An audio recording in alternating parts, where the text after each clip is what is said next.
We are now live. You can begin. Good evening, everyone. This meeting is now called to order. We are the Historic Districts Review Board, and today is August the 8th, 2023. Melissa, may we have a roll call, please? Chair Rios, Here. Vice Chair Guida, Here. Member Aguilar Medrano, Here. Member Beachai, Here. Member Bienvenu, Here. Member Mather, Here. Member Valdo. Here. Madam Chair, you have a quorum. Thank you very much. Are there any changes to the agenda, Heather? No, Madam Chair. Well, actually, I'm sorry. One case has been postponed. That case number is 2023-6965-847 East Palace Avenue. That's item number 1 under new business. That has been postponed to the next meeting. And that is the only change to the agenda. Thank you. Is there a motion to approve the agenda as just indicated? Rita moves to approve as revised. Aguilar Medrano seconds. Roll call vote, please. Member Aguilar Medrano, Yes. Member Beachai, Yes. Member Bienvenu, Yes. Member Guida, Yes. Member Mather, Yes. Member Valdo. Yes. Motion has been approved. Thank you very much. We have minutes of July 25th, 2023. Changes to these minutes? Anybody? It appears no changes. Is there a motion to approve these minutes? I'm entertaining a motion to approve the minutes, please. Aguilar Medrano so moves. Infinite seconds. Roll call vote, please. Member Beachai, Yes. Member Bienvenu, Yes. Member Guida, Abstain. Member Mather, Yes. Member Valdo, Yes. Member Aguilar Medrano. Yes. Motion has been approved. Thank you very much. We have 5 findings of fact and conclusions of law. Changes to any of these? Anybody? It appears not. I will entertain a motion to approve these. Bienvenu moves to approve as submitted. And is there a second? Aguilar Medrano seconds. And thank you. Roll call vote, please. Member Bienvenu, Yes. Member Guida, Abstain. Member Mather, Yes. Member Valdo, Abstain. Member Aguilar Medrano, Yes. Member Beachai. Yes. The motion has been approved. Thank you. We have matters from the public. Anyone in this room wishing to make a statement or bring anything before the board in reference to H board matters? It appears that no one is coming forward. Is there anyone on Zoom that wishes to make any kind of statements? Yes, Chair Rios, one moment. Richard Martinez, you can speak. And then we have one other after Richard. Okay. Mr. Martinez, you have the floor. Thank you very much. I wanted to let you know that we had a meeting, you had a meeting back in February in which you considered changes to the schedule.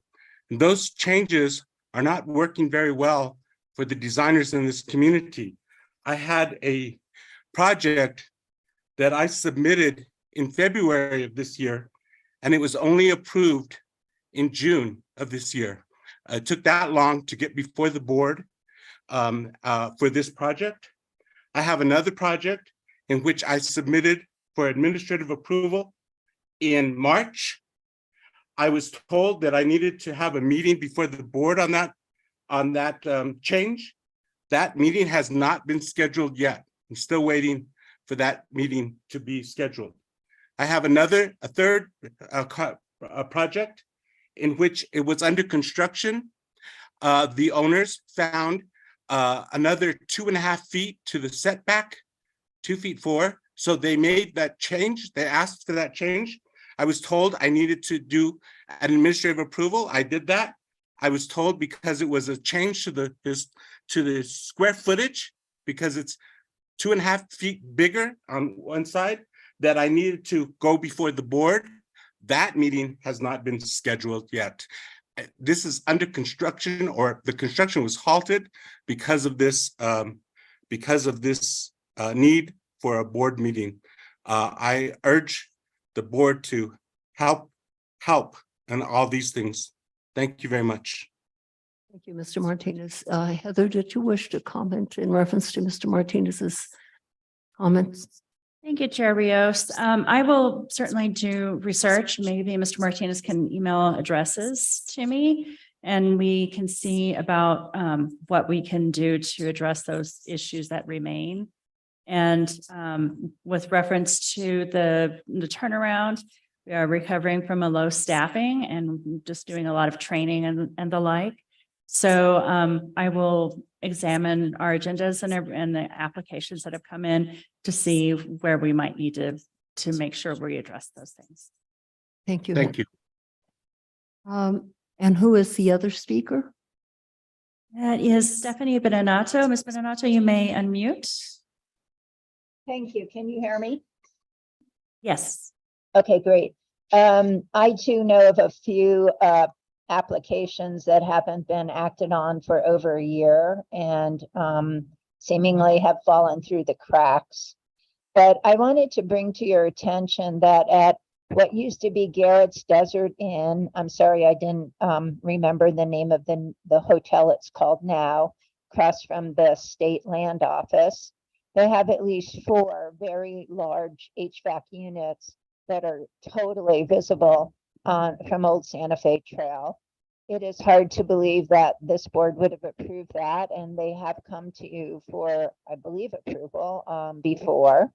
So I have not submitted to constituent services, but I hope that somebody will look into that because it's very obvious.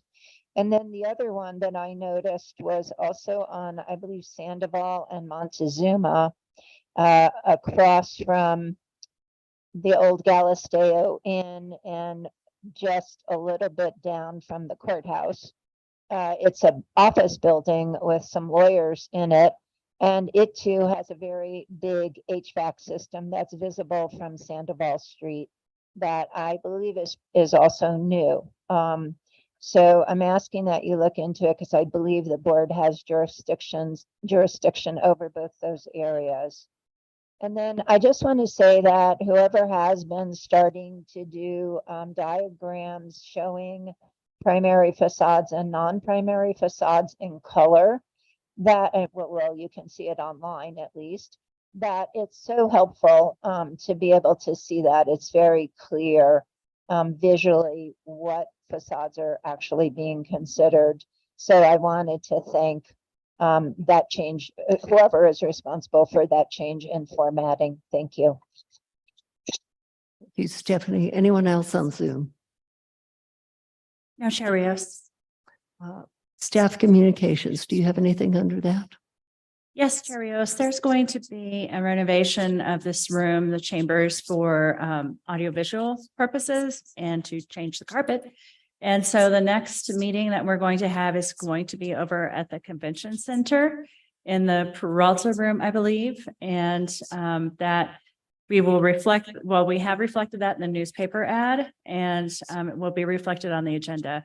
We will definitely remind you that it's going to be at the Convention Center next time instead of at City Hall.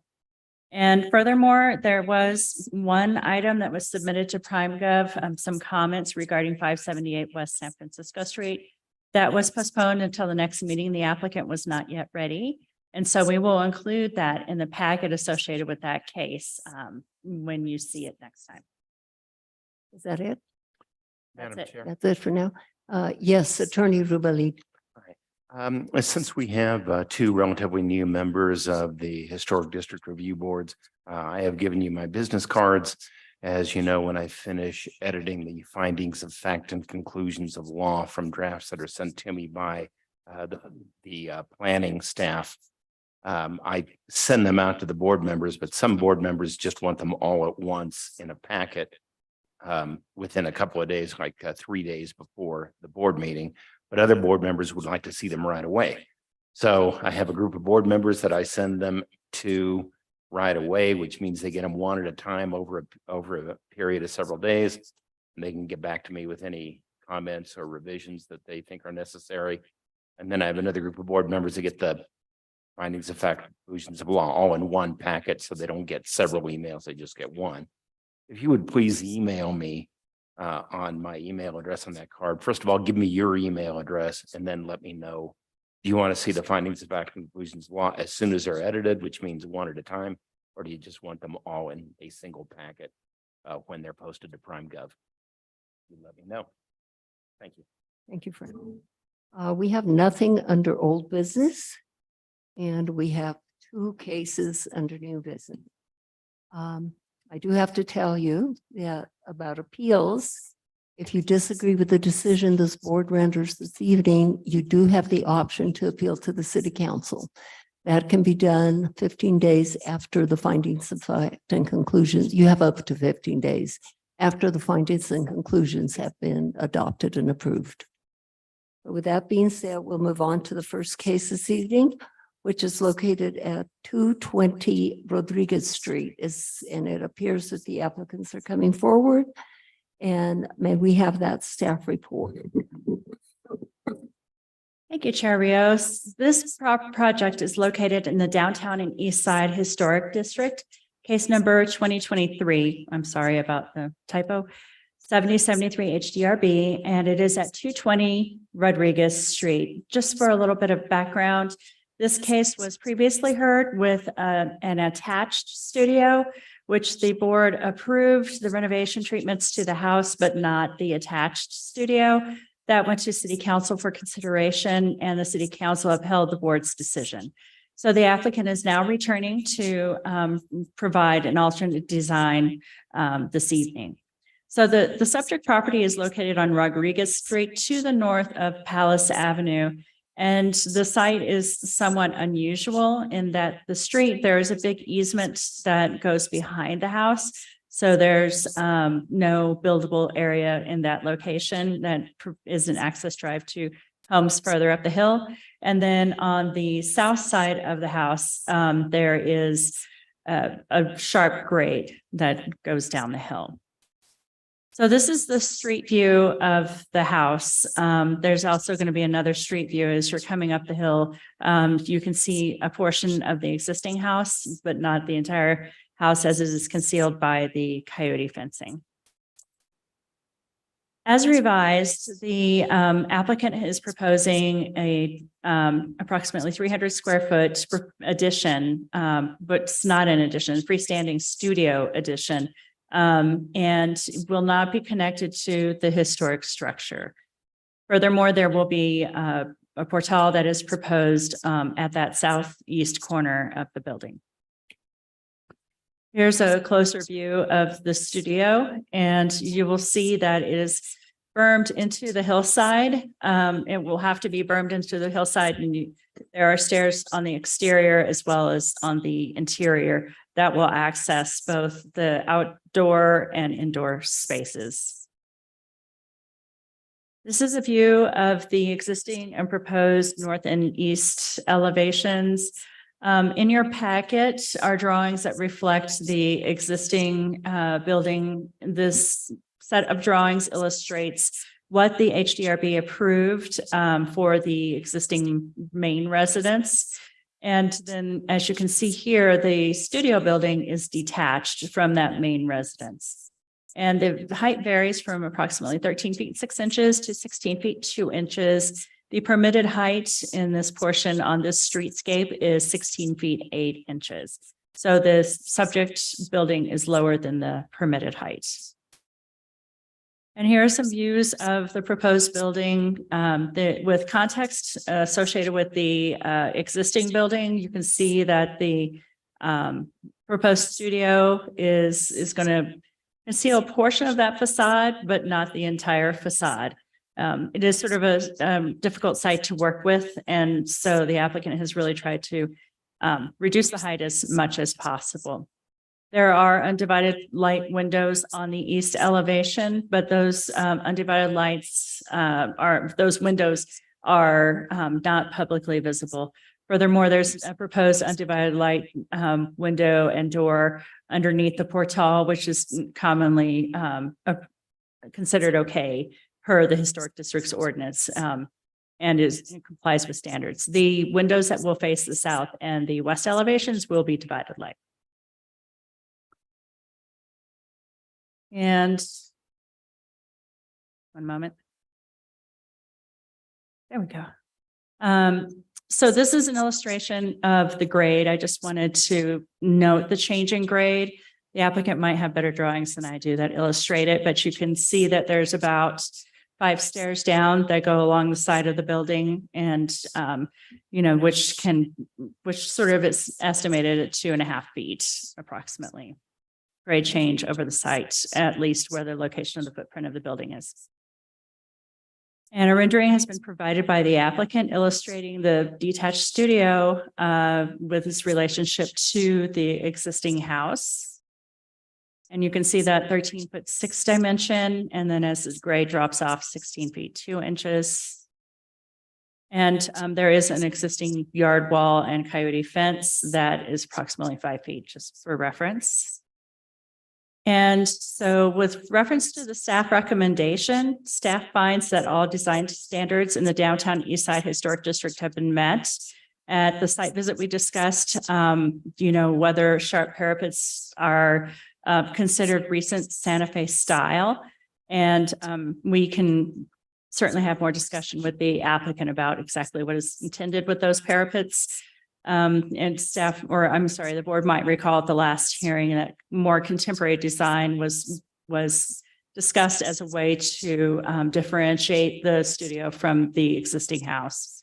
Staff finds that the proposed building complies with the historic district's height standards, and staff finds that as a detached structure, the proposed studio will not impact the historic integrity of the existing house. Therefore, staff recommends approval of the proposed project. That concludes my presentation. Thank you, Heather. Any questions for Heather at this time? Heather, can you tell us on the north elevation how close the building is to Rodriguez Street? And also give us the height of the building at that point. So the building itself will be 13 feet 6 inches at the closest point to the existing building. And then it will be set back at its furthest point, approximately 16 feet. As to the property lines, let me see, just one moment. Looking at the site plan. I believe it's at least 5 feet at a certain point, and it probably it is more from the property line at this point here, at that northernmost point. I can defer to the applicant to provide specific details. And do you know the relationship between the height of the proposed building, which is a 2-story building, and the existing historic home The relationship with in height? in height. So the existing historic home is approximately 13 feet tall. Let me make sure. And for the portion that is abutting the studio itself, there is also a higher height at the rear that was previously approved by the HDRB, but I will defer to the applicant to provide specific measurements, but it's approximately 13 feet. Any other questions? Member Guida. Thank you, Madam Chair. Heather, the status of the existing building is contributing? Member Rios, Vice Chair Guida, Chair Rios, Vice Chair Guida, it is contributing. Yes, that's correct. There are no further questions. If the applicant or applicants will please get sworn in. Okay, do you swear under the penalty of perjury that the testimonies you're about to give are the truth, the whole truth, and nothing but the truth? Thank you. And when you speak, please state your name and address for the record.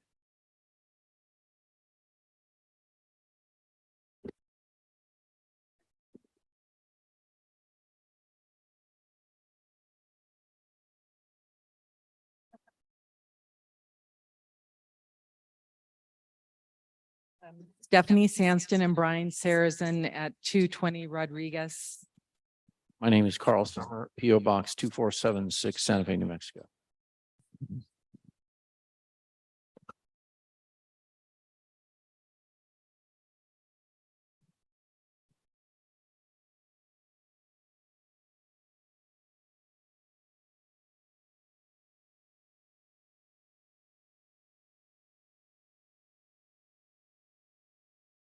I don't have. plugged in. Oh, there it goes. You want to ask any questions before I get started or? No, please give your presentation. Having been here before and trying to connect to the primary facade, when that didn't work out, we did a redesign for the studios to be separate. So your question was the heights of the buildings, the original building, the historic building's 13 feet and the studio building's 13.6 at the closest point. So it's 16 feet away on the street, on the primary facade side. So that's the height differences. So these buildings will be used as our workplace as in the new design. And it was our intention to have a sharper corner because we've been asked when we came back in December to make it a little bit sharper to differentiate from the original building. The form is very much the same. Our connection doesn't exist and our use has changed, but you know, we have a different use now, but so the idea was to stick with the same color stucco, but have a smooth coat instead of the sand coat that's on the original building. And you had asked for the stucco color to stay the same as the original building. So that's what we're following. It's a pretty simple volume and I'd love to answer any questions you have about it. I'm not sure what more to say about the addition of the studio. What can I tell you? This, the materials are just as you'd seen them before, the primary facade in color and texture, and we're matching that. And the windows, instead of being all wood, which the primary building has all wood windows now, will be the Sift Espresso, which is just a flat kind of a gray, dark gray. So we took away all the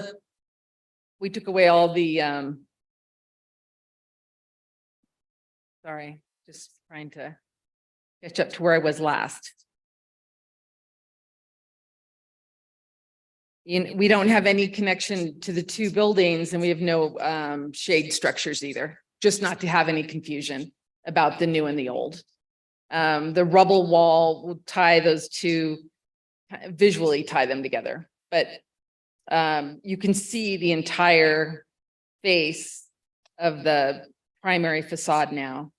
And our fence is lower, our rubble wall is actually lower than the original fence, which is 6 feet.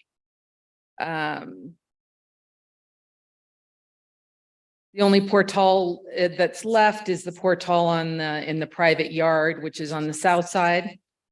And we took the other portals away. So I'm believing that'll diminish the connection. The property actually curves, so both buildings have to be angled to fit in the property because we have that strange triangle. So we're closer to 8 to 10 feet off of the property line before we start the new building. And so there'll be more depth for landscape and planting screens. It's my hope. There's a landscape plan. This is our window, proposed windows. The wood is to the left and the ones that we'll be using are on the right for the doors. And the landscape plan should also really soften any view of the building from the street. We dug in as much as we possibly could and took it as far away from the building without having to end up in the middle of the yard property, not having it be usable anymore. So we're just trying to balance that delicate balance of be able to have a modest building, use our property, use the yard, and respect the historic material that we're fixing. So I'm not sure what else. I can answer questions or, Can you tell us the height of the wall? yes, the rubble wall is 5 feet. Right now, the existing coyote fence is 6 feet. But by lowering it, we're just trying to take a better look at the historic building and have a quieter entrance. Hopefully. I think that's a good move and I personally appreciate that. Oh, good. Thank you. That's good. Are, on the proposed building, do you have all divided light windows? No, on all the public views, we have divided light windows. The only places the windows are not divided light or the two windows in the private yard that with no public views. Let me get that to that. In this right here, the large studio windows, those are facing the private yard, which is really to the east. There's no public view at all because the driveway on the other side of, even on the other side of our fence, quite high, the fence is high, the driveway is there. So nobody really has a view of these two windows. So I was hoping because it's a studio, we could keep those without the divided lights. But everything facing the street is divided light. And when I changed the studio, the entrance to the studio actually tucks in 6 feet. So it kind of, that opening makes it kind of disappear. You don't see from the street, you will never see the door of the studio. It just looks like an overhang because you have to walk 6 feet and up into the studio. So it takes up some of the space inside, but I think it makes it a lot more quiet on the outside. In my opinion, but the other windows that aren't divided light are under the portal on the south part of the private yard, but the window above it is a broken light. So it's just those two big windows that you see and the ones under the portal that are not broken. Other questions, board members? Member Aguilar Medrano? Thank you, Madam Chair. Just to follow up about the divided light windows, there is a discrepancy between the sketch and the elevations. I think that just needs to be corrected. Sure. The elevation shows the window and the door under the portal as divided lights. A couple material questions for you. Actually the window, this is the portal and the window and the door are not divided. Maybe our packet shows a different. Oh, you got a elevation. different, oh, I think you got a different set Okay, and I'm sorry about that. no worries. That as long as they're showing the same thing, that's. Yeah.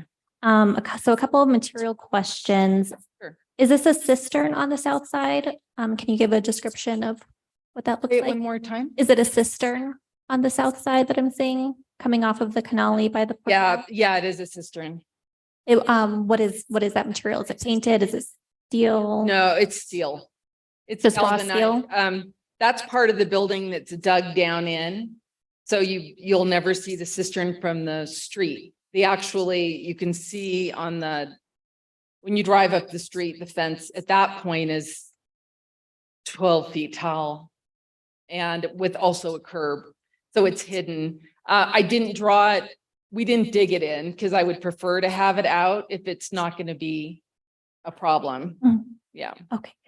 Let's see, on the south elevation, on the right-hand side of the portal, there looks like there's a small retaining wall. Can you tell us what material that is?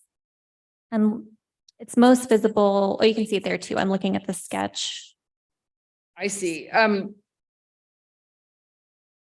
retaining wall on the other side of the stairs or to the, Oh, those are stairs there. Okay, I thought that might have been like a board form concrete wall. at Okay. one point we had some retaining, but now we've dug so deeply in that at the end of the building, it kind of spews you out into the yard. We're a little bit lower than the yard at that end, Okay, but we didn't require it anymore. got it. So we didn't need that retaining wall at this point. Okay, so what do those steps look like? The steps are still steel with gravel backfill. They're Okay. just a really simple garden step. Okay, That whole, something I can't, those sketches, the hand ones are mine and I really apologize. The way the hillside falls off, right now it's rubble and terraced. And we wanted to retain that terracing. So we'll probably try to repair the terracing, but keep the stairs as simple as possible. okay. And then my last comment, this was something I think I brought up last time, but there are a couple of windows and doors that are less than 3 feet from the corner on one of them's for sure publicly visible. The one on the north facade, there's a window there. It's close, but it's not quite there at 3 feet. And then there's the door on the south side. Heather, I don't know. I don't know if the coyote fence counts as permanent screening. If it does, then it's probably okay. If not, then that door would Oh. need to be brought in to be 3 feet. I see. I thought we were there on that, on the studio, but I see what you're saying. We can bring that in. That was all. Thank you. Thank you. Other questions, board members, or comments? Member Benvenu. Thank you, Madam Chair. Welcome back. Thank you. Just a couple of questions. So the original proposal, coming back to your thoughts on the differentiation, I think you were indicating was your intent, Mhm. differentiation between the new structure and the old. Wasn't it the old structure that you were proposing originally? And I'm talking about the studio, not the original house. It was going to be of adobe. Correct. It was,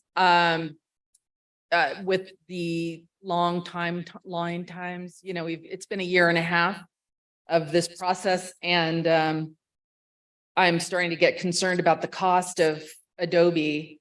That was our intention and our desire, but with all the needs of the house and doing it purely in Adobe, which it is, and we want to keep that pure and all the changes we're making to the house will stay in Adobe. But I'm starting to be curious whether we can get this building done in Adobe as well. I would love to. But I think it's more important to focus on the new openings and keeping the Sure. historic building tight. Okay, well, as you know, you're entitled to build in different material, so course. that's up to you. But it does, the code does specifically require that nonetheless, the dominating effect of the building is still to be of adobe construction. Sure. So that's why I'm curious why it sounds like you want to square off the corners, but wouldn't you want to round the corners consistent with the adobe that you were originally proposing? I believe, in our original proposal, the building was attached by a passageway, and I was very concerned about being exact with the historic building and being as tight as we could with that. I was asked twice to sharpen the edges of the building, and if we're not being attached, then I prefer it is different. Because we're not staying attached, we've had, our purpose is different and the function's different. And that's what's also, although the thickness of the walls will always feel as an adobe. You'll have that very deep windowsill. That is 100% happening in the hallway. The entrance has a lot of depth to it. I just feel a little nervous about being able to do it out of Adobe budget-wise at this point. But our historic building is incredibly roundy. You've been there, she's got lots of curves and we like that. And we want it to stay that way. We just want to also differentiate. So. Okay, well, the previous comments, which I don't recall frankly, but if they were made, that would pertain to the fact that you were proposing to attach them. So that was an attached addition, in which case standards do indicate that best practices are to have differentiation. Yes, Sure, I mean, there's no confusion about what's historic and what isn't. absolutely. But now we're in a completely freestanding structure, so that consideration no longer applies. I totally understand that. And our way of connecting to the historic building originally was using the Adobe, and even if it was like all new Adobe, a little sharper than old Adobe, you would still understand that it was Adobe. But now that we are where we are, where we feel also we need to just make sure things are appropriate to use. We've really made things small, so. Okay. Well, I still, as I say, I think the code is clear that it still needs to read as an Adobe building, Absolutely. which would require some rounding of the corners, perhaps not nearly to the extent of the. Not as original sharp as a house. pencil, of course, Right. you know, because to code, you also have to have a little angle. There's, all of the rules will be met. Okay. These aren't, you know, elegantly showing that, but it will absolutely. Okay, and then as far as the height goes, and maybe Heather, you can weigh in on this. You know, the code's a little confusing in this area because on the one hand, we have very specific height calculations that are laid out, and you've done that in this case and apparently concluded, and no reason to question your conclusion that it meets the height requirement. But the same section does have additional scale and massing considerations. So 14-5.2 D9E, in addition to what you were calculating, states that the height of a proposed building, its facade length and its roof form, which is not in question here, shall appear to be in proportion to the height, facade length, and roof form of buildings in the applicable streetscape. So that is in addition to the pure height requirements. Wouldn't you agree? So that even if the height requirements are met, this could still operate to reach conclusion that the height is not consistent with the applicable streetscape, correct? Chair Rios, member Bienvenue, that is correct. Yeah. And then similarly with the massing, it states under F that the board may require that upper floor levels, that would be the second floor in this case, be stepped back to carry out the intent of this section.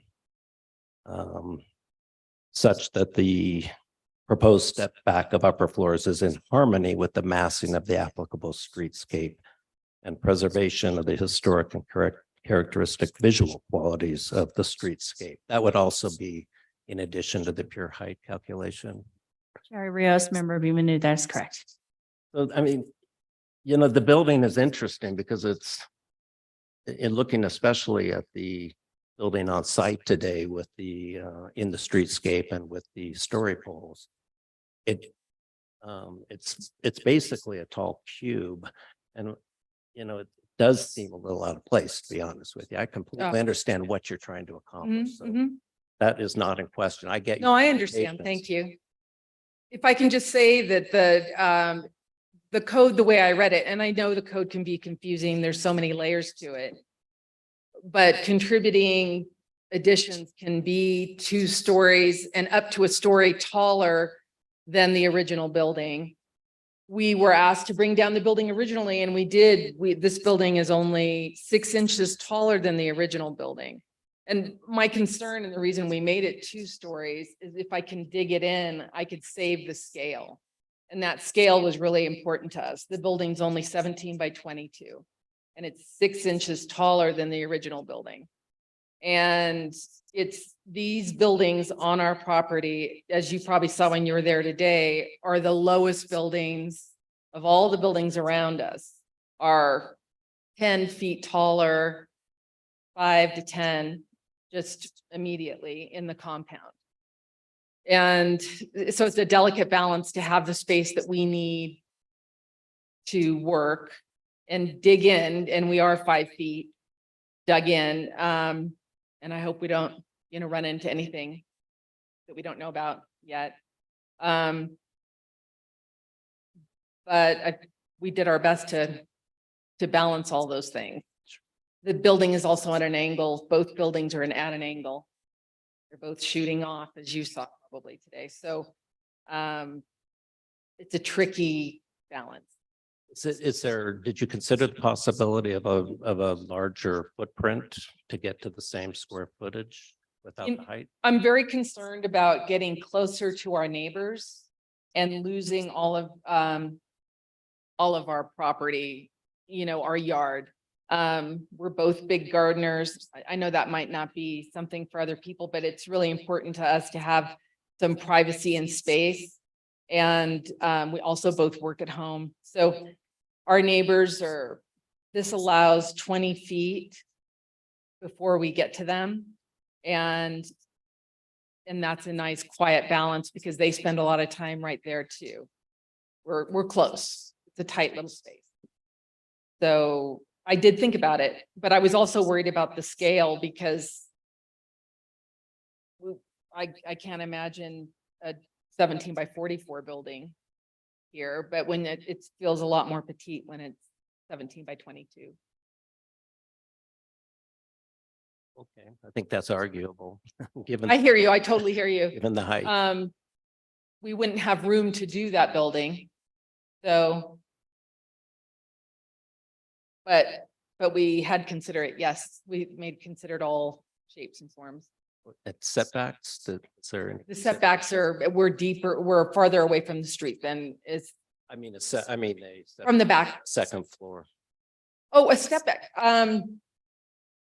That isn't something we considered because the spaces are so petite as they are. The usable space inside of that, I've hidden the entry staircase, although that's open space, so it kind of looks like a big thick wall. It doesn't leave a lot of extra space to cut back. So if we were to do that, we would need to add another 6 feet to the building, and that would add, considerable scale to it from the street. Horizontally though, not vertical, which would be more in keeping with the streetscape, I think. It would be more even. I said it would be more in keeping with the streetscape if you increase the scale horizontally. And Oh, you think it needs to be longer? if you were doing a setback, I thought you were trying to make up. Yeah, no, off I space. see that. I see that. No, I'm just listening to you because if that's, our original building is 30 feet. That's how all these buildings, every cube is 15 by 25. Ours is 17 by 22. It feels like we're working with the same number that works if you're building an Adobe building.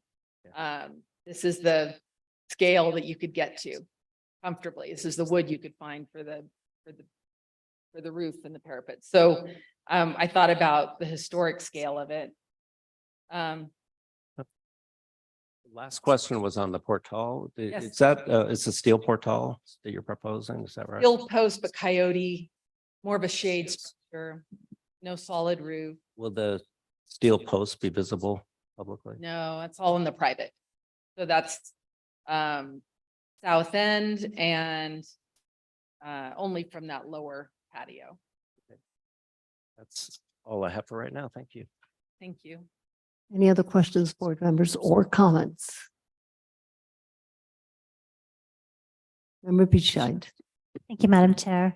Thank you for coming back and for recalling the input this board gave you on their last hearing. I think the differentiation of the new structure from the old is pretty well done. I like especially the difference in the stucco texture is a nice subtle way of differentiating the two. And I don't have a problem with the sharper parapets either. I think what your goal seems to be is to preserve the original structure that's contributing and meet your needs with this new structure. And there's a little give and take in that process. I think the view from Rodriguez Street is a far better compromise with the lowered height than your previous proposal. And yeah, I think this is well done. Thank you. Thank you so much. Oh, just to clarify, there's a reference to the arbor in the packet, but that is not happening. Is that correct? So I was radically quickly sending things to Heather, and the very last one I took out all the portals except for the south one, because my concern is if your concern is seeing it from the street, then lowering the fence and taking away the portal that works for me. We'll have, because of the scale of the building, the sun will be shaded, the building will have its own shading. So we can live with that. Oh, sorry. I think I misunderstood. Sorry. Is the arbor and the portal the same thing? Yes. Yes, yes, yes. There's only one thing left and it's the, Okay, called it a portal, but there's, it's because it's an open one with the coyote. I'm Mhm. not sure the difference. you know, Okay. the route. yeah, and there was just a picture of a sort of a steel trellis on the top rather than the latias on page 21 of the packet. But I think I understand your proposal is for the steel structure with latia. Yes, with, so a more traditional material, but on the steel structure. Got The it. steel structure is so light, you look past it, but you can't see it from the street anyway. Yeah, no, I don't. I think that's fine. Thank you. Okay, thank you. Member Aguilar Madrano. Thank you, Madam Chair. On our site visit today, the south facade, we saw the story poles. The south facade appeared to be publicly visible, which would mean that this portal is, and I also had a question about, because it's not really a portal, it's a shade structure. And if Yeah. it's a shade structure, then I don't think the rule can apply to not having divided light Oh, I see. underneath. But I'm curious, yeah, our consensus at the site visit today was that the south side was publicly visible. The upper south side is 100% visible. Mhm. And the upper south side has divided light. The only place that wouldn't have divided lights on the south is the lower underneath the shade structure. But if that law doesn't apply or that rule doesn't apply, then Thank you. thank you. Anything else, board members? If not, I will entertain public comment, and public comment will be limited to 2 minutes. And Melissa, if you'll help me with that.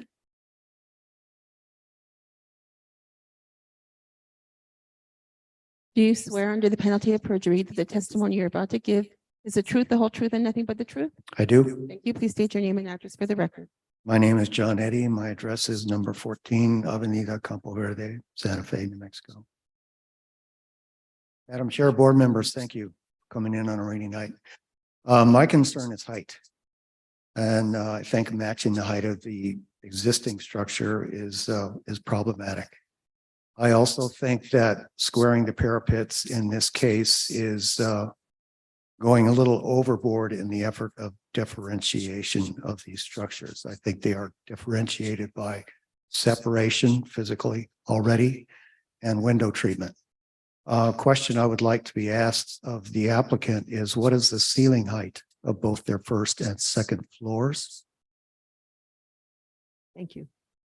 Would you answer that, please? The ceiling height of both floors is 8 feet. So Thank you.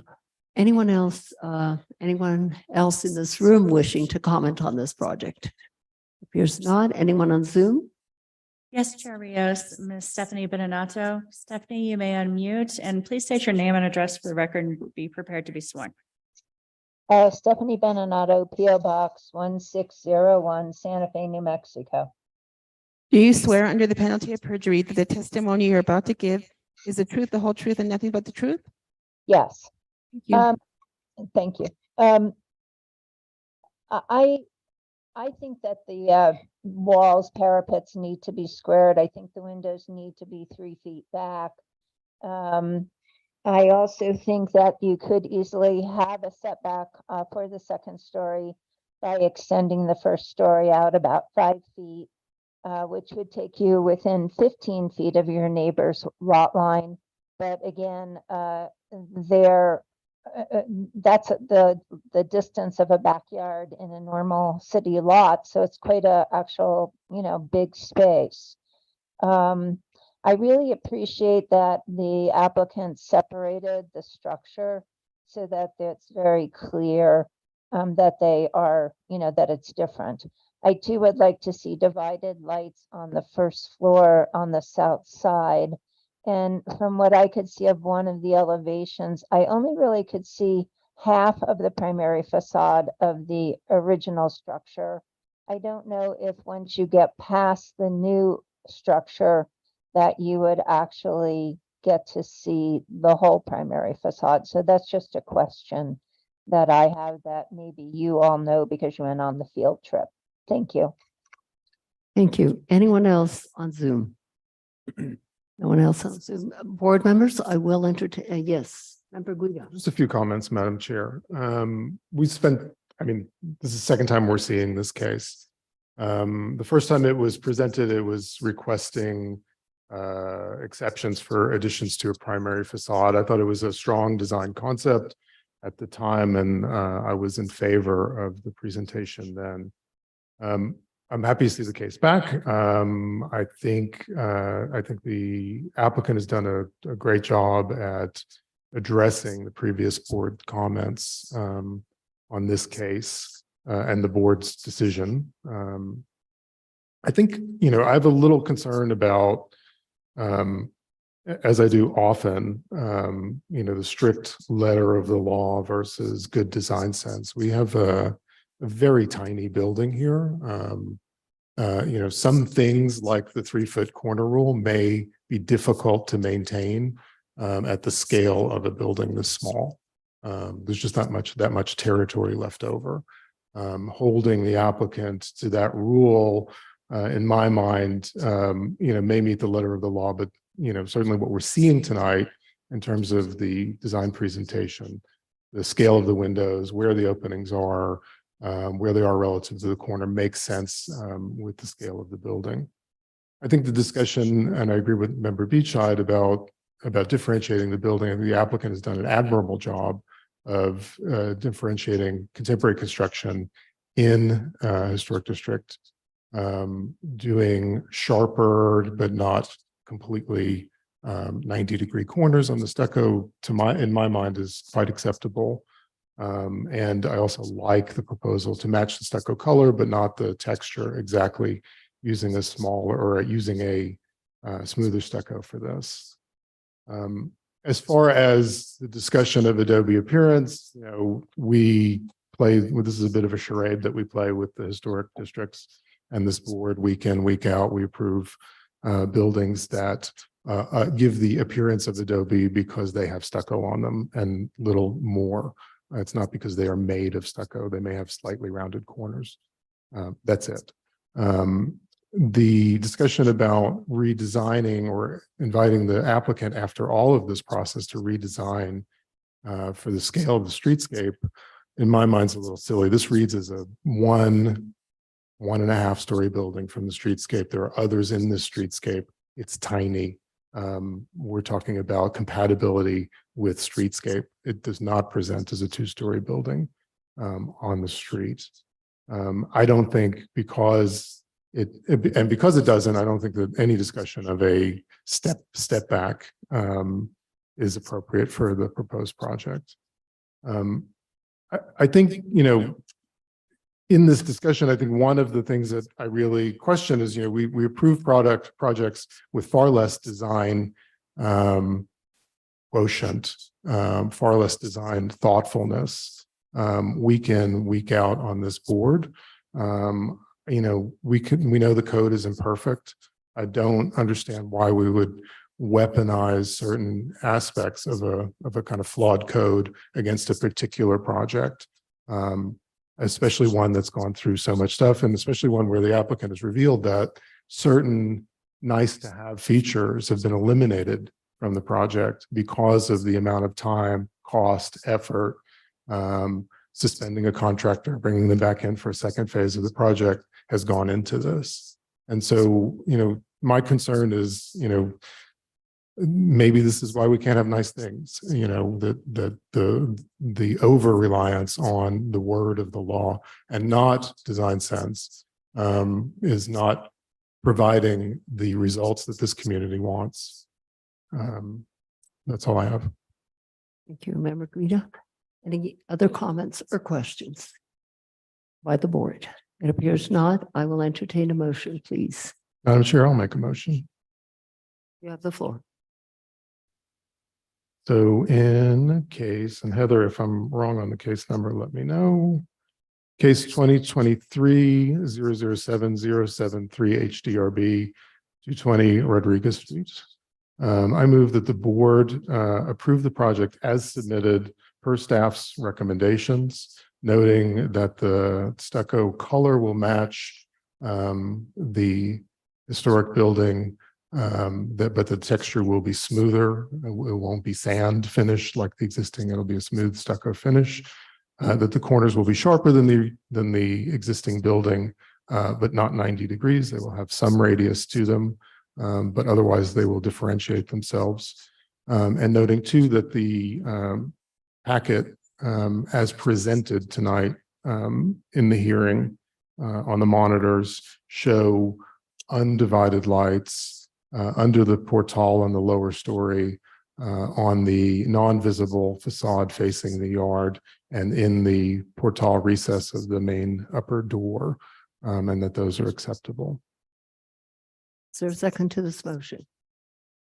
Each I will second. Is there anything further to add to the motion? Appears not. Roll call vote, please.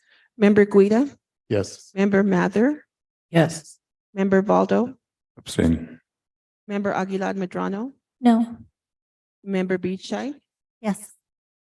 member Bienvenue. No. The motion has been approved. It was a 3-2 vote. Thank you, applicant.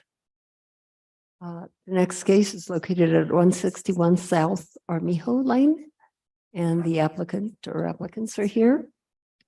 And this is Ramon's case.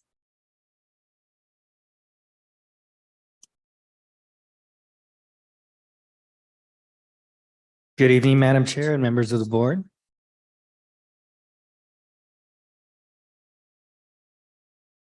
That was a great little thunderstorm to break us out of our July heat wave. Let me see if I can get this hooked up.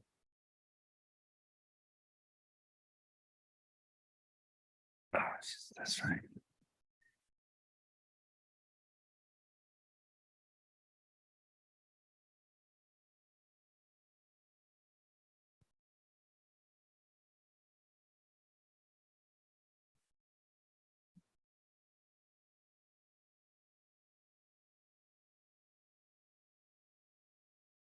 So this is case 2023-007087 HDRB 161 South Armijo Lane.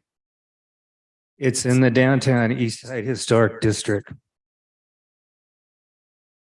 It's the owner proposes to construct a 500 or 603 square foot accessory dwelling unit to a height of 12 feet 6 inches, where the maximum allowable is 13.9. And a portal of 427 square feet, or a total of 1,030 square feet of new roofed area.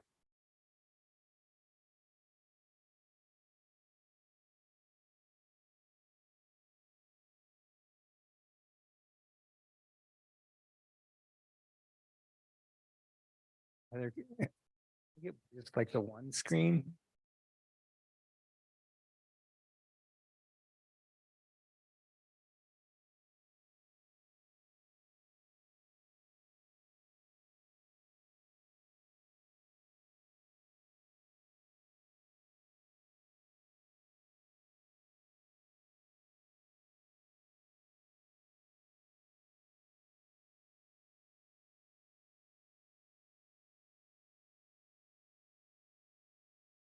Thank you.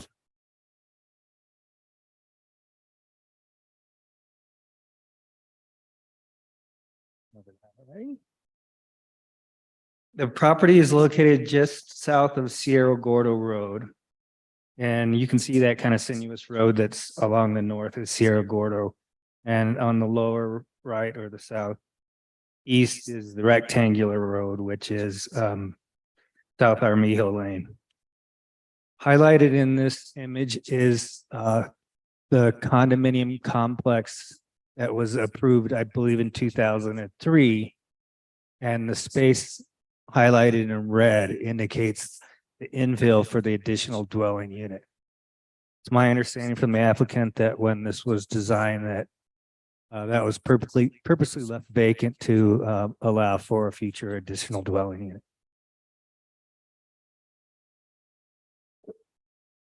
So the property also shares legal lots of record with those other two addresses.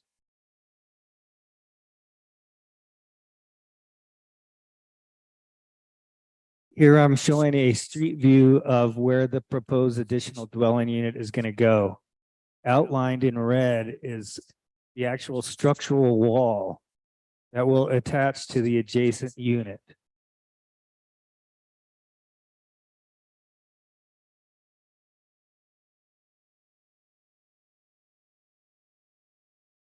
This is on your left is the existing site plan, and on your right is the proposed site plan.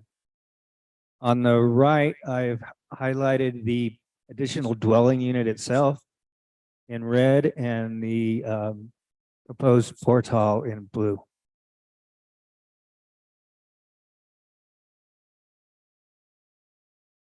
Existing floor plan on the left, proposed floor plan on the right. They've been rotated from their original drawing to indicate north at the top.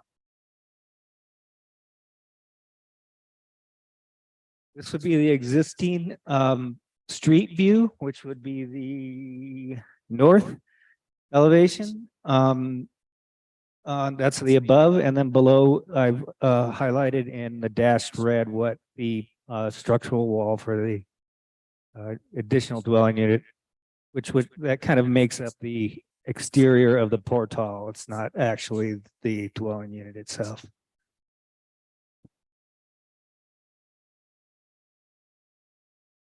The proposed north elevation, this would be inside of the you can call it a yard wall or that exterior north wall, and the proposed south elevation.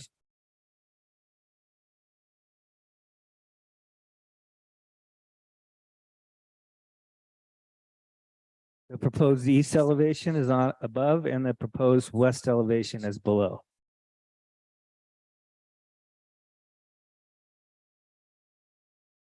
None of these will be visible from the street. This is the material palette.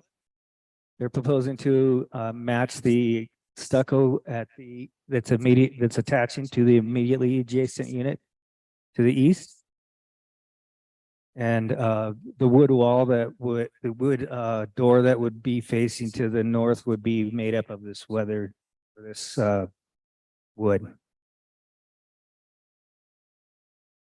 Seacoast gray.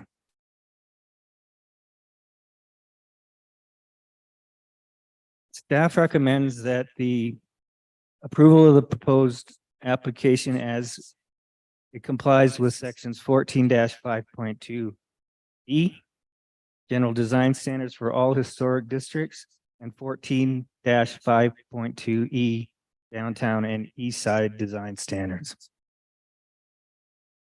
And I can take any questions you might have. Thank you, Ramon, for your presentation. The wall that we see right here on the right-hand side, tell us again what the height of that is? I'll let the architect get into the actual dimensions, but I think it's 12 feet 6, which is about a foot higher than the existing garage. The existing garage is on the left of this image. And is the proposed building going to be attached to the left, to the building at the left? That's my understanding.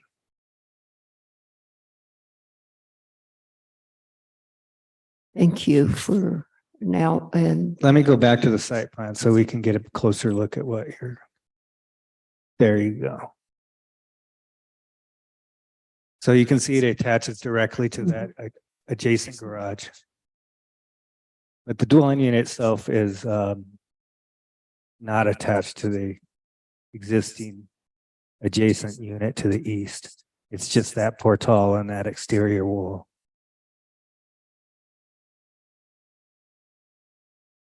thank you. Board members, other questions or comments at this time? Will the applicant please come forward and get sworn in? I do swear under the penalty of perjury that the testimony you're about to give is the truth, the whole truth, and nothing but the truth. Thank you. Please state your name and address for the record. Trey Jordan, 152. Oh, 152 South Armijo Lane. Santa Fe 87501.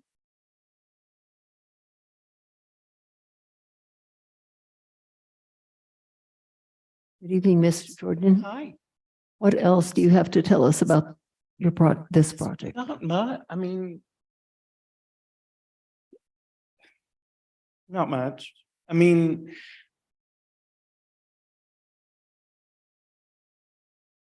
I think buildings like this are not meant to be spectacular in terms of driving by. I think they're meant to be interesting if you get to go inside. Otherwise, it's just knots in a tapestry that is the streetscape.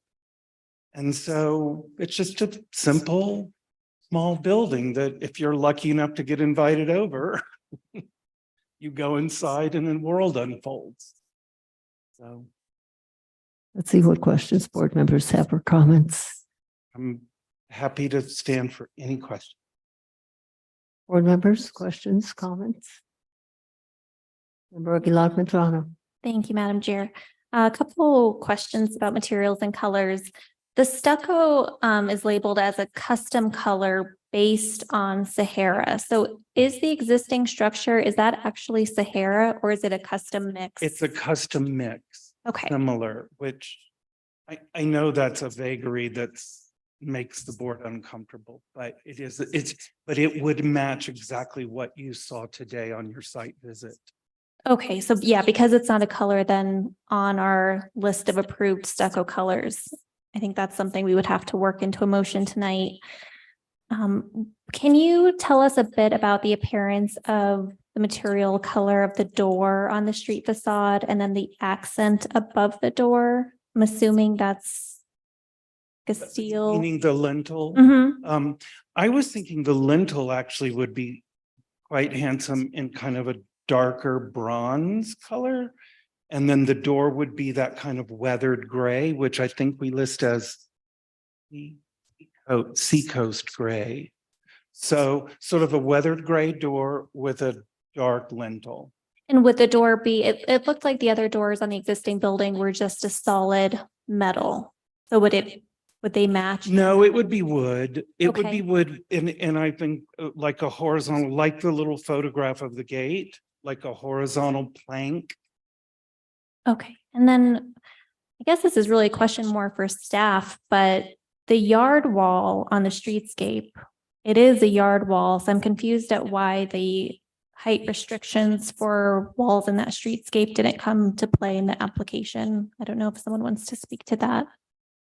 Chair Rios, Member Aguilar Medrano, it's actually not a yard wall as it's structurally attached to the building. So the portal itself is attached to the building, and so it's a piece of the building. Thank you, Heather. Any other questions or comments, board members? Member Benvenue. Thank you, Madam Chair. Welcome. Thank you. You won't be surprised from the comments from the previous case that I made that I would be concerned about this house being non-conforming due to the fact that it has the extremely sharp corners. And I'm talking about the existing house as well as the proposed addition.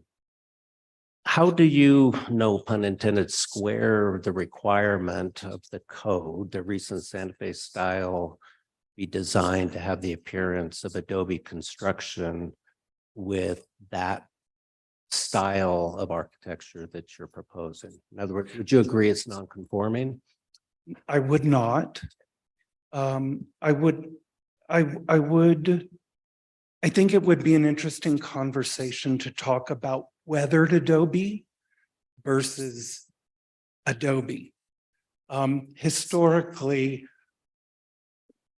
people in northern New Mexico took great pride in making fine buildings. Weathered Adobe is something that is maintained over time, which is how those rounded corners occur. I'm not saying this to defend my bill, what I've proposed. I mean, the fact is what I've proposed matches what's there, which is frankly required under the ordinance. So to round it would actually require a variance on the part of this board. And I'm not looking for a variance. I'm just looking to add on to what's there, which was legally approved both through Historic Design Review Board 3 times, because there are 3 different houses there. And approved through zoning and building permits. So I'm not looking for a battle in this regard. I'm just looking to add on to what's there and make it look like what's there. Yeah, and I can understand that.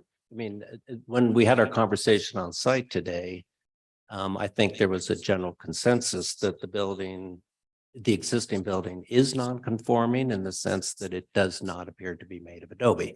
In fact, to me, it very much speaks of an opposition to that appearance. And that's almost the intent, I would assume, in your design is to be somewhat oppositional to an adobe building. Is that fair to say? Absolutely not. Okay, so are you intending to emulate an adobe building? And I don't mean now utilize. I like it when properties that have no historic history establish an architectural history when they're built. Sure. So the fact is that was a vacant parcel of land, and that architecture is meant to, in some ways, for some people, reference and exemplify current cultural values for that day and age, which is not 1930. Got it. And I understand that point of view completely. And I think that's not just legitimate, but Thank you. I mean, Thank you. I mean, I think it's an interesting. no, it's an dialogue important point to of view have. that I don't disagree with, that we're charged with enforcing our ordinances. Why I'm asking these questions. So my personal, views aside as to Right. what you were just describing with in any other place but the historic district would be a different question altogether. and a different I do want to push back in a little bit of a way to say it is disconcerting for me to hear you say that those buildings are non-conforming, because those buildings came before this board 3 times and were all approved as depicted. So that's a little ouchy. understand that. It's a little ouchy. It's kind of like saying you did something illegal. Yeah, no, And I didn't. believe me, I'm no implication of that. So I apologize because I absolutely am not intending. But non-conforming is a little ouchy. Well, to me, my use of the term is simply to say it, as it's used in the ordinance, that it doesn't strictly comply with the style standards that are set forth there. And that's all. It doesn't mean, I it doesn't totally mean, appreciate it doesn't mean rogue or that anything illicit was done. Well, I And- have been accused of that. No, absolutely I not. do My- appreciate that. Yeah, I'm just really getting at what Member Guida referred to as the letter of the law here, which is it does say the recent Santa Fe style is to emulate Adobe. The dominating effect is to be that of Adobe construction. It gives a lot of specifics. To me, it's non-conforming to have squared off block construction. I understand. That's what I mean by that. So once it's determined to be non-conforming, that doesn't mean to me that that you can't have this addition. It would mean to me, though, that there would need to be an exception granted for that. And also a finding that the addition to this non-conforming building would be permitted within the discretion of the board, because there's a separate section that says no additions can be made to non-conforming buildings except to bring them into a degree of conformity acceptable to the board. So I'm really kind of getting at procedural issues more than anything. I understand. I understand. And So those are my big concerns because I feel like it's coming to us. I think the rationale for staff as expressed today for proposing or recommending approval was, well, it may be non-conforming, but it matches the existing building. And that may be a perfectly legitimate reason to approve it. But I think that would require exceptions, and that's just not the posture that's coming before us today. That's my concern there. I understand. The other concern I had, or not concern, but question I have is just on the portal. It's a large portal, but I really couldn't read in the elevation drawings exactly what the portal was going to look like, particularly. Well, from you the street. can't see the portal from the street. It's just a simple planar. It doesn't have exposed beams. It just has a painted fascia. Very simple. Is there anything that shows that just so we can see what the streetscape view of the Interior portal? Elevations show it. Yeah. The proposed east elevation. And it's just a painted fascia. Very simple. Okay, what about the north elevation? Because that's, well, actually, hold on for a minute. The proposed east elevation, wouldn't that be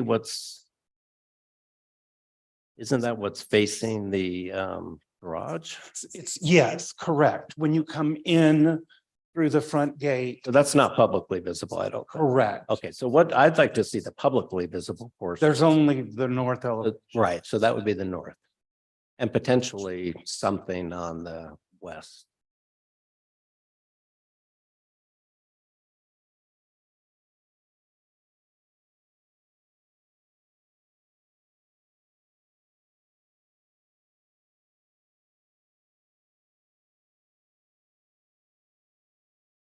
Yeah, it's just a gate and a lintel. Well, so I'm seeing the building, which is set back, I don't know how many. Correct, Street. about 22 feet.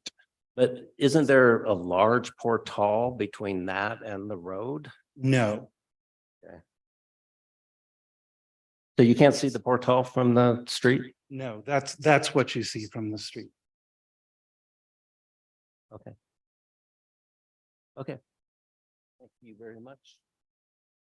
Any other comments or questions, board members? Member Beachside. Thank you, Madam Chair. I just offer some comments just to sort of contradict what Member Bienvenu had to say. I disagree that this is not or this is non-conforming. This is, I think, and I'm sure that Mr. Jordan could present this in much better articulate terms, but it's a design interpretation of our code for today. I think the intent, it matches what the code orders, which is a wall dominated space. The setbacks, the garage setback is like one of the nicest garage treatments I've seen. We've approved plenty of garages that are not thoughtfully presented on the front of a house.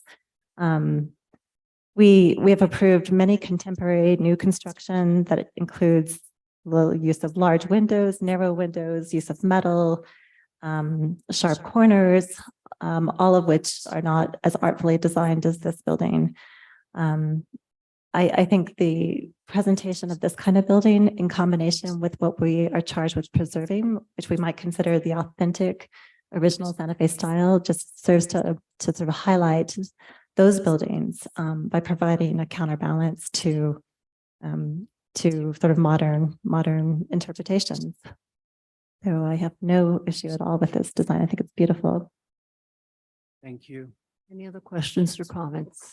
Member Guida. Thank you, Madam Chair. I'll echo Member Beachhead's comments about the quality of the design and the thoughtfulness of the approach, and also of these types of buildings within the context of the historic districts in Santa Fe.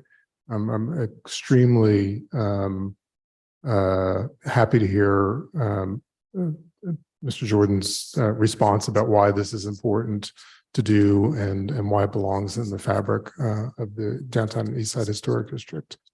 I really, John, I'm taking, and John, this is said with full respect for your your acumen in reviewing cases in the board and where your heart is for the historic districts. I take issue with the kind of narrow reading of that particular point that you're making of emulating Adobe construction. The code was written at a time when Adobe construction was no longer predominant. It addresses material construction such as CMU or other types of frame construction, and specifically makes a point of how those new technologies can emulate the historic building styles. I don't think it comes down to rounded corners.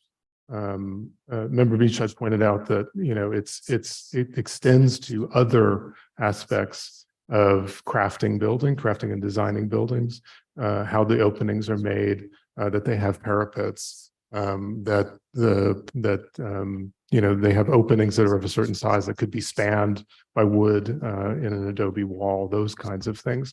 And other parts of the code attempt to articulate that. And I think that this building is wholly in line with the spirit of the code and the style guidelines in that regard. What I'm challenged by, and this is not just Member Benvenue's comments, is when the board chooses to be narrow or strict in an interpretation of the code. Again, noting that our code is imperfect, and I really question not only the difference between kind of letter of the law and spirit of the law, or absolute rule versus good design sense, but I also I'm concerned about the motivations behind those things. I mean, we should be objective about, you know, even if we don't like a particular architectural style, and there are plenty that I dislike and approve, that we don't kind of weaponize the code against those proposals when they do come in. And I would hate to mistake board comments for that intent, because we should be far more neutral in that regard. Member Guida, any other comments at this time?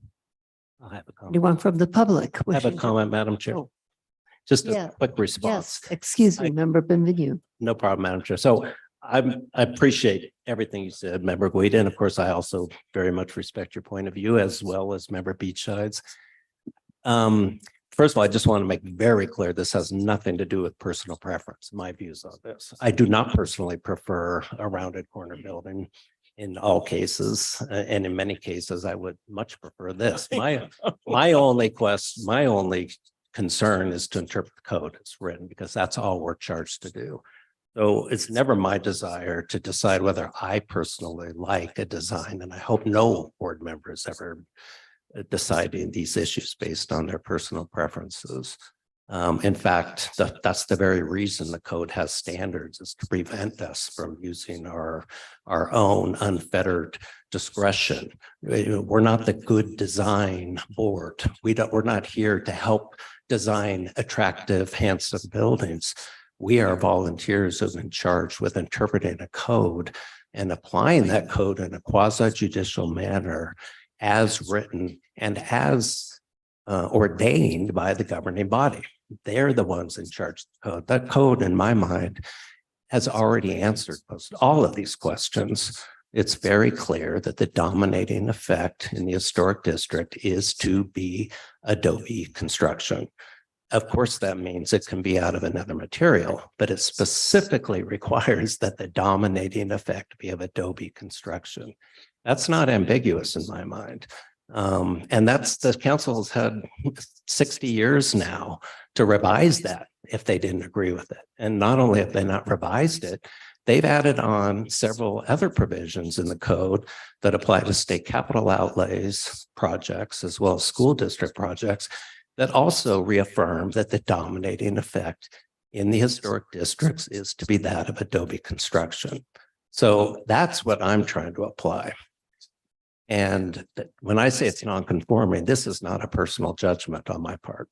It has nothing to do with my personal aesthetics or preferences. It has to do with what the code requires. Thank you, Member Benvenue. Any other comments or questions by members of the board? If not, I will entertain public comment.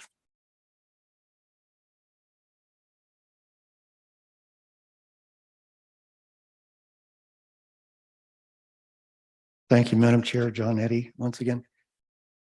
This is a very interesting case, and it is. Chairwoman will understand when I say this, but this is deja vu all over again. And I hope you appreciate the humor there, Trey. A lot of you aren't going to get that joke.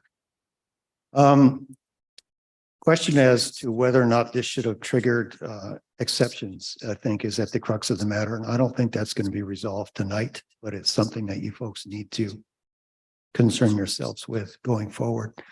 I think in this case, the right thing to do is to approve this addition because it conforms to the existing structure. I'll leave it at that. Thank you. Thank you, Mr. Eddy. Anyone else in the audience wishing to comment? No one else? Anyone on Zoom? Yes, Chair Rios. Adam Johnson, you may unmute and please state your name and address for the record and be prepared to be sworn. Adam Johnson, 121 Arroyo Hondo Trail. Do you swear under the penalty of perjury that the testimony you're about to give is the truth, the whole truth, and nothing but the truth? I do. Thank you. Madam Chair, members of the board, thank you for your work as always. I agree with Mr. Eddy's comments that this addition does appear to conform with the existing structure, but I also want to spotlight Member Bienvenue's last point, which is that the dominating effect in the downtown and east side district is that of Adobe construction. And I do take a little bit of issue with when the applicant in this case said something to the effect of that the house is not in the tapestry of the streetscape. And I think that kind of conflicts with what this board is in some level charged to do, which is to maintain streetscapes. There can be differentiation among buildings, of course, but the dominating effect should be that of Adobe in Santa Fe's downtown and east side, because this is the only place in the world that happens. There's plenty of towns in other parts of the world where any kind of architecture goes. And in this case, we have an opportunity to maintain a sort of special ambiance. And so I just wanted to underscore that as well. Thank you. Thank you, Mr. Johnson. Anyone else? Yes, Chair Rios, Stephanie Donato, who was previously sworn, would like to speak. May I unmute? Excuse. Yes, Stephanie.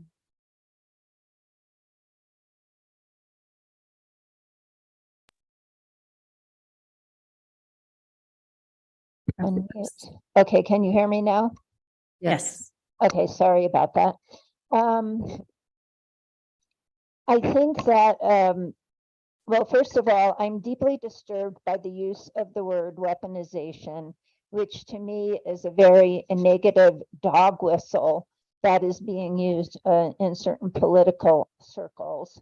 And I think it's a very negative way to have a discourse among a very small board that is made up of community volunteers. I really appreciate Member Bienvenue's statement about following the law, because really spirit of the law, design, whatever the words are, Member Guida, that you use, these are very, very subjective terms, and that's the problem. And so I think, again, you are really supposed to be applying the law. Now, in this case, yes, it's true. There's massive walls and there's other things that comply with the code. But the overall read of this building is a very modern building that really isn't in keeping with the east side. It does make it conforming to its non-conforming buildings on the site. And I think the question again comes down to the exception.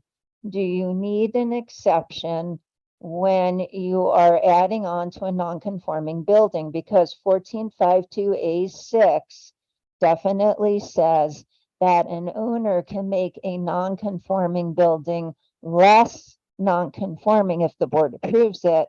But I can't really imagine how you could even begin to twist this into making it less non-conforming when you're allowing an addition onto it. So I think that in itself would require an exception. Yes, And Stephanie. so anyway, thank you very much. Thank you. Anyone else wishing to speak? Yes, Chair Rios, Richard Martinez would like to speak. Richard, you may unmute. And also please state your name and address and please be sworn. Richard Martinez, P.O. Box 925, Santa Fe, New Mexico. Thank you. Do you swear under the penalty of perjury that the testimony you're about to give is the truth, the whole truth, and nothing but the truth? I do. Thank you. Thank you. I've been involved with interpreting the code and designing buildings for over 30 years now.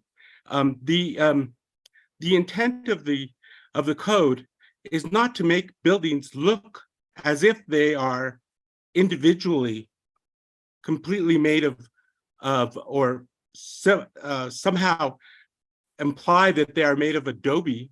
That would be silly. Many of the buildings in Santa Fe in the historic zone are not the type that are going to be made of adobe, and they never would be.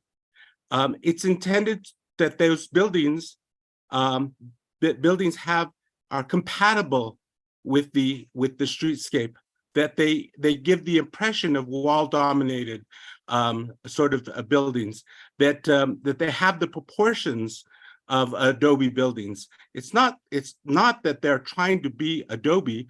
I think that has led to a lot of problems with architecture in the past. And I just wanted to express that. Thank you. Very much, Richard. Anyone else? No, Chair Rios. Board members, if you have nothing further to say, I will entertain a motion. please. Madam Chair, I'll make a motion. Yes. Member Gould. Case 2023-007-087 HDRB 161 South Armijo Lane. I move that the board approve the project as submitted in line with staff recommendations. And is there a second? Each side seconds. Roll call vote, please. Anything further to add to the motion, anyone? If it's not, a roll call. Thank you. Member Mather, Yes. Yes. Member Valdo, Abstain. Member Aguilar Medrano, No. Member Beachside, Yes. Member Bienvenue, No, just for the reason, not on the design, but because I think this needs to come before us by way of a request for exceptions. and Member Guida. Yes. Motion has been approved. Thank you. Thank you for the elevated dialogue. Well, as you see, by all the different opinions that were expressed this evening, different people have different ways, I guess, of interpreting the ordinance and different ways of applying it. Whether you're an architect or you're a member of this board or a member of the public. And we thank everyone for those opinions. Do we have anything under discussion items? No, Chair Rios. And matters from the board? Anything urgent from the board or anything you wish to discuss this evening, Member Guida? Madam Chair, just a reminder that I'll be absent for the next board hearing due to work travel. That is not allowed. Okay, so you will not be here next meeting, which will be August the 22nd.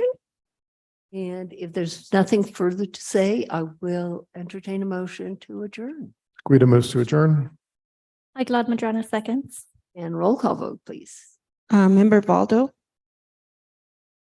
Member Aguilar Medrano, Yes. Member Beachside, Member Bienvenue, Yes. Member Guida, Yes. Member Mather. Yes. Motion has been approved. Thank you, and thank you, everybody.